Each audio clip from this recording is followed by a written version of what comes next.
A gente vira e mexe e se esbarra pelas empresas, né? Dentro desse contexto da filantropia, das doações. E quando eu olho para onde a gente está indo, né? No momento de hoje, a gente falava na década de 80 de campanhas contra a fome, o Betinho como uma grande referência. Depois a gente começou a falar sobre violência dentro dos territórios e as empresas começam a investir em territórios. Depois a gente vai para empreendedores sociais, negócios sociais.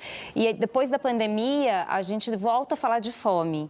Para onde você acha que as empresas estão olhando daqui para frente? Quando a gente fala de filantropia, de doação, de investimento social privado, qual é o caminho? Para onde está apontando e qual é o papel da CUFA dentro desse processo de transformação? Muitas pessoas que descobriram a CUFA agora não sabem que a CUFA já está na favela há mais de 20 anos. Então, a gente não foi lá fazer uma ação da pandemia. A gente já estava lá e a gente meio que não tinha alternativa para enfrentar esse problema. Então, a gente tinha que se virar, tinha que sobreviver a esse processo. Até porque a campanha que foi feita contra a pandemia foi uma campanha, digamos, uma publicidade meio álcool em gel, em que ela não levava em conta que não tinha como as pessoas ficarem em casa, porque parte das pessoas, principalmente os trabalhadores que moram na favela, eles tinham que prestar os serviços essenciais, que não podiam parar. Então, a menina que trabalha no supermercado, o cara do posto de gasolina, o cara que está limpando a rua, a massa hospitalar, né, de vários trabalhadores, enfermeiros, médicos, zeladores, não tinham direito a ter esse isolamento. E você tinha o outro lado da favela, que já era isolada socialmente de direitos.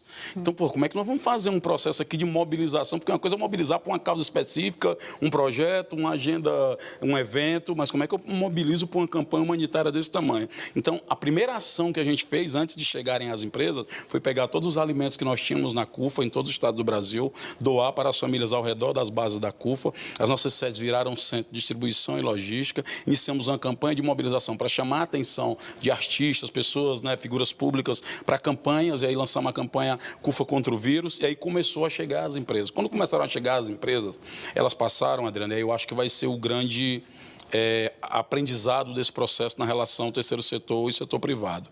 Eu acho que existe um preconceito muito grande em relação ao setor privado brasileiro e existe uma desconfiança do setor privado em relação ao terceiro setor. Sem falar que nós estávamos num período de criminalização violenta dos movimentos sociais da sociedade civil, né, por parte do governo, por parte, né, desse discurso mais autoritário. Então, quando as empresas se aproximam, elas se aproximam querendo fazer chegar em muita gente que precisava, com foco e escala, uma ajuda qualquer que fosse. E a gente começou a articular em 5.000 cidades, mais de 100 mil pessoas na rua, fazendo essa ação. A gente foi do Rio Grande, no extremo Rio Grande do Sul, até as tribos indígenas do Mato Grosso.